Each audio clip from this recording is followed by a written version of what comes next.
Partido MER, señora Bebe Cruz. Mesma pergunta. Nós, do Partido Movimento Eleitoral do Pueblo, lo enfocar o tema do custo de vida e melhorar a força de compra. Para o que trata baixo custo de vida, nós lo amplia a canasta básico, nós lo bem com mais controle de preços mais severo e nós lo bem com a possibilidade de importar carne, galinha e carne de porco fora de Colômbia, assim a baixa o gasto de importação de produtos assim importante.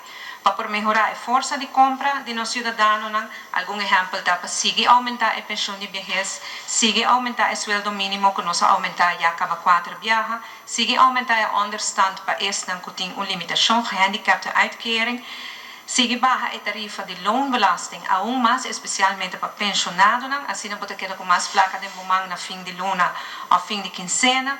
Sigue baixa a tarifa de água e corrente, per 1 novembro a tarifa está baixa, pero sigue trazer baixa a saque, introduziu energia toeslag para a família que não pode pagar na conta e creche toeslag para a família que vai creche e cria vivenda social e vivenda affordable e eliminar schoolgeld para kleuterschool e school básico. Dank je.